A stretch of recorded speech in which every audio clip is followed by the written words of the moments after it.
Hallo meine lieben Pfeifenfreunde und herzlich willkommen zu meinem heutigen aktuellen Video. So, gerade eben Gartenarbeit gehabt mit der Schwiegermutter, meinem Schwager. Jetzt ist endlich Ruhe angesagt, jetzt ist endlich mal Zeit für ein Pfeifchen angesagt. Das heißt natürlich, ich werde jetzt gemütlich rauchen und euch bei der Gelegenheit einen neuen Pfeifentabak vorstellen. Konkret geht es diesmal um diesen Tabak hier.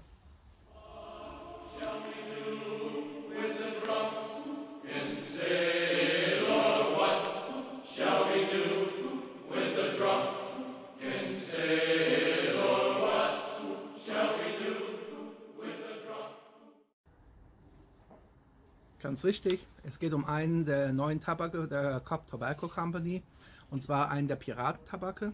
Hier ist er. Steht halt nur drauf Kohlhaas und Cobb. Neuerdings heißen sie ja Cobb Tobacco Company, und zwar ist es der Rackham. Der Rackham ist auf jeden Fall ein Aromat. Der offiziellen Beschreibung kann man jetzt nicht so viel entnehmen. Da ist es hier nur Kohlhaas und Cobb Caribbean Blue Rackham.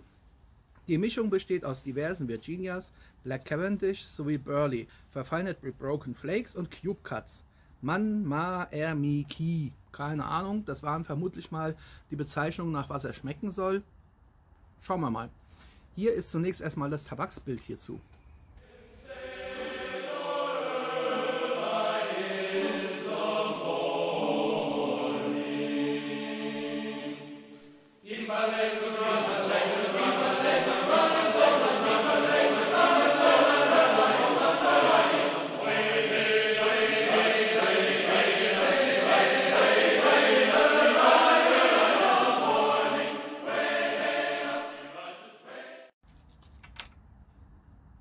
Gut, hier ist der Tabak nochmal in der Dose.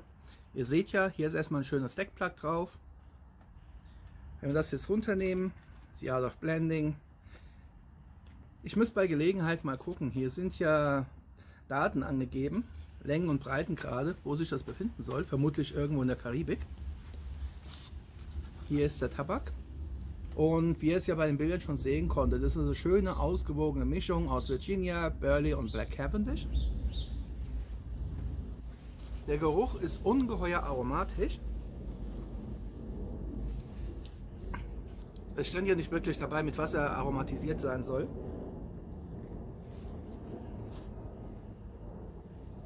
Auf jeden Fall habe ich hier so eine Art Karamellnote in der Nase. Es könnte also irgendwas Karamelliges in der Richtung sein. Und der Geruch erinnert auch an Bounty, also Schokolade mit Kokos. Ich gehe also davon aus, es wird wirklich eine Aromatisierung mit sein mit Schokolade. Würde ja aufgrund des Burleys auch schon mal passen. Und es könnte aber auch Kokos dabei sein oder Kokos vielleicht mit Rum dabei sein. Ich kann es nicht genau zuordnen. Zumindest riecht es ausgesprochen gut. Und von daher denke ich mal, gehe ich jetzt gleich dann zum Tabakgenuss über.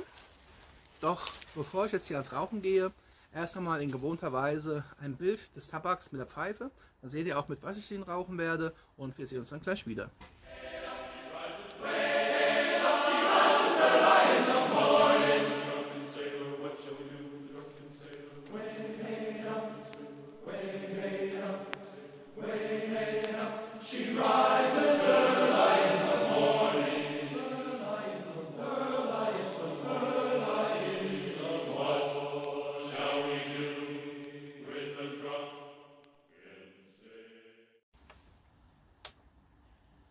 So, hier ist die gute Pfeife nochmal.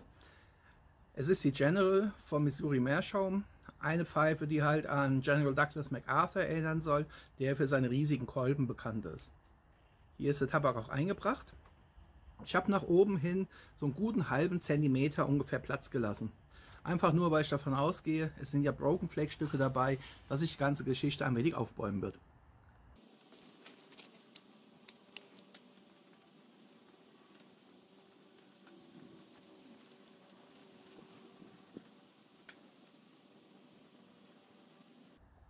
Der Tabak lässt sich wirklich leicht entzünden und bäumt sich aber, wie ihr hier sehen könnt, doch recht ordentlich auf. Es empfiehlt sich also wirklich mindestens einen halben Zentimeter Platz bis zum Topfrand zu haben. Einfach nur, damit er nicht darüber hinaus quillt und es gibt eine Riesensauerei. Braucht kein Mensch.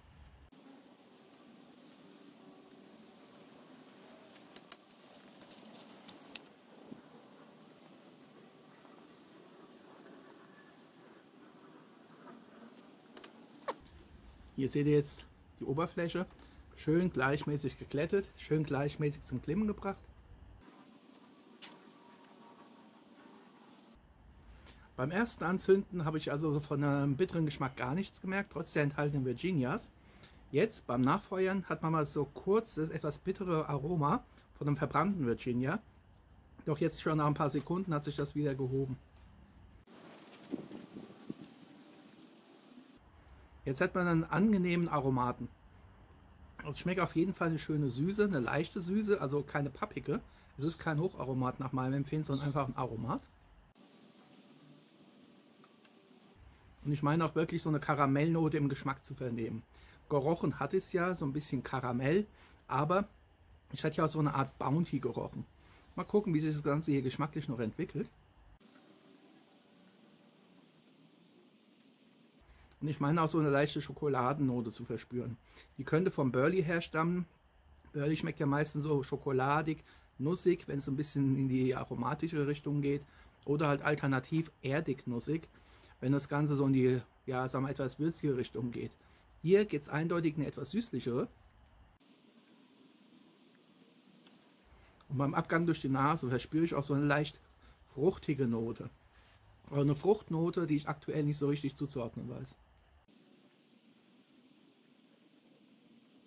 Es könnte Orange oder Mandarine sein. Das Aroma hier von dieser Fruchtnote erinnert mich so entfernt an das Aroma vom Danish Dice.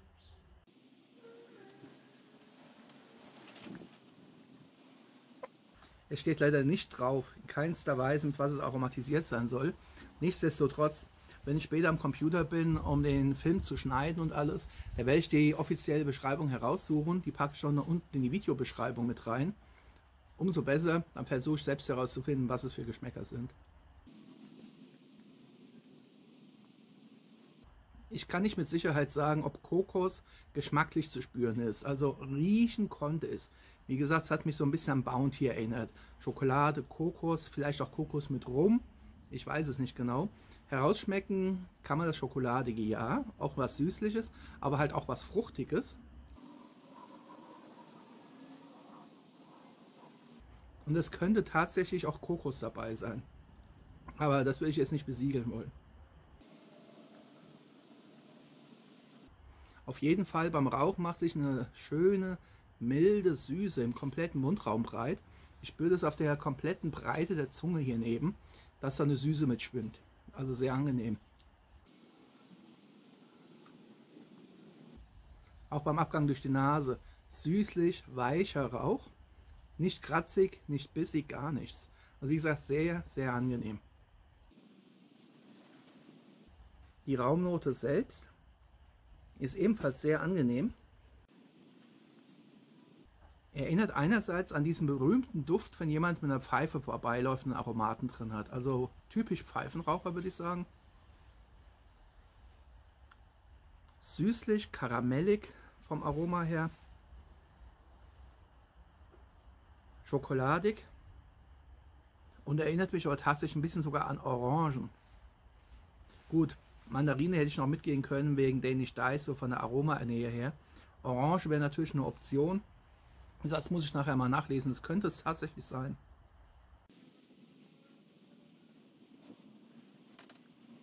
Also ich muss sagen, ich bin sehr positiv überrascht von dem Tabak. Ich hatte keine Vorstellung, wie er mir schmecken könnte. Auf der einen Seite natürlich, ich kenne einige Tabake von Kohlhase und Cobb, der heutigen Cobb Tobacco Company, und die hat mir eigentlich bis jetzt die meisten von geschmeckt. Von daher war ich mir schon sicher, enttäuscht werde ich nicht sein. Aber einen solch angenehmen, weichen, milden, aromatischen Geschmack hatte ich schon seit einiger Zeit nicht mehr in der Pfeife.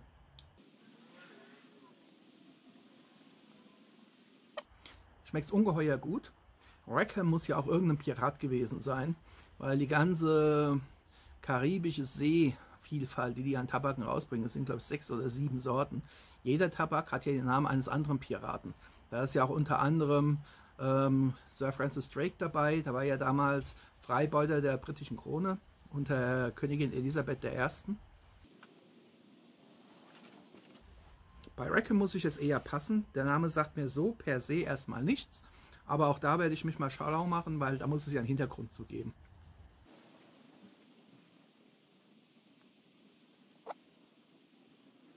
Ja, ein durchweg stimmiger, süßlich, aromatik, cremig, karamelliger, leicht schokoladiger, mit Fruchtnoten versehener Tabak, der sich sehr, sehr schön rauchen lässt. Die Corncob hier, die General, ist ja 6 mm gefiltert.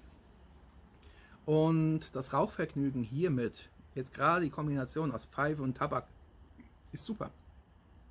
Ich habe den Tabak nicht zu fest gestopft. Aromaten brauchen ja ein bisschen Raum, um sich und das Aroma selbst zu entfalten. Und dem habe ich hier einfach halt ja Tribut gezollt. Das heißt, Tabak nach meiner Weise eingebracht, aber nicht zu fest gestopft. Einfach mit dem Zeigefinger runter, ein bisschen oben drauf, nochmal leicht angedrückt, entzündet und schmücken.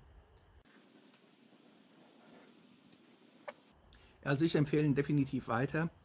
Wie gesagt, Informationen zu Rackham, dem benannten Piraten. Ich weiß nicht, ob er Freibeuter war, ich weiß nicht, ob er eventuell einen Kaperbrief hatte von dem Namen nach englischen oder amerikanischen Krone, also englischen Krone oder amerikanischen Regierung. Das werde ich dann sehen. Und dann werde ich, wie gesagt, auch die offizielle Beschreibung drunter packen, wo drin steht, nach was der Tabak schmecken soll. Zusammengefasst, leichte Virginia-Süße, Burley, also diese Schokoladige schmeckt man raus. Ich meine auch einen Hauch Kokos zu merken, genauso wie ich auch eine fruchtige Note habe, die so in die Richtung Mandarine oder Orange gehen könnte. Das Ganze, wie gesagt, erinnert mich so im Hintergrund so ein bisschen an Danish Dice, der ja mit Benediktiner Brandy und Mandarine aromatisiert ist. Deswegen, es könnte Mandarine sein, es könnte aber auch Orange sein, was man in der Raumnote verspürt. Habe ich ja gesagt, der Duft. Weich, leicht karamellig, süßlich, mit einer Fruchtnote, die so ein bisschen an Orange erinnert. All das könnte hier drin sein. Vielleicht sind es auch tropische Früchte, vielleicht schwirrt auch eine Mango mit drin rum. Ich kann es nicht bestimmen, aber es schmeckt zumindest sehr, sehr gut. Deswegen war es das jetzt auch schon von mir soweit für heute. Rackham von der Caribbean Blue Reihe von Cobb Tobacco. Definitiv eine Empfehlung wert. Hier ist die Schmuckdose ja nochmal. Mir gefällt er sehr gut. Ich denke, ich werde mir im Laufe der Zeit auch die anderen Tabake noch zulegen. Cobb Tobacco habe ich schon gefragt, ob das hier nur eine einjährige Geschichte sein wird, weil sie jetzt ganz aktuell die White Elephant Reihe rausbringen. Und da hat man mir schon versichert, nein, diese Reihe hier, Seven Seas, wird uns erhalten bleiben. Und auch die jetzt herauskommende, noch sind sie ja nicht auf dem Markt, aber in den nächsten Tagen wird es ja geschehen. Wir haben ja heute, ich weiß noch nicht, wann das Video jetzt hier hochgeht, aber aktuell haben wir Samstag, den 14. Oktober. Deswegen halt Gartenarbeit, der letzte Tag, wo es noch halbwegs schön sein soll heute. Weil ab morgen heißt es ja Regen, Temperaturen gehen runter auf 12 Grad, nachts sogar schon um den Gefrierpunkt. Von daher, die Tabake bleiben uns erhalten. Ich werde die Dose jetzt genüsslich langsam nach und nach runterrauchen, mir dann später auch die anderen Tabake holen und dann werdet ihr auch früher oder später noch das ein und andere Review dazu erfahren. Nun bin ich natürlich auf eure Meinung gespannt. Typisch, hier unten Kommentarfeld. Wer von euch kennt bereits aus der Caribbean Blue Reihe den Rackham? Wie schmeckt er euch? Mögt ihr ihn, mögt ihr ihn nicht? Ob meine Beschreibung jetzt passt oder nicht, werde ich selbst in guten Stunde oder 1,5 Stunden merken, wenn ich dann später an den PC hochgehe, um das Ganze fertig zu machen. Also, wie ist eure Meinung zu dem Tabak? Und an all anderen, die ihn noch nicht kennen, habt ihr ihn vielleicht schon gekauft, nur noch nicht geraucht? Habt ihr vor, ihn vielleicht zu kaufen? Welche Vorstellungen habt ihr davon? Lasst uns darüber austauschen, wie immer. Ich bin auf euer Feedback gespannt. Ihr wisst ja, Kommentare, ich beantworte sie auf jeden Fall. Beim einen oder anderen gibt es ja noch immer wieder etwas längere Unterhaltungen. Da gibt es ein Ping-Pong-Verfahren hin und her. Immer sehr aufschlussreich, sehr interessant. Sowas macht Spaß und genau dafür ist YouTube ja auch bestens gedacht und auch hier die YouTube Pipe Community.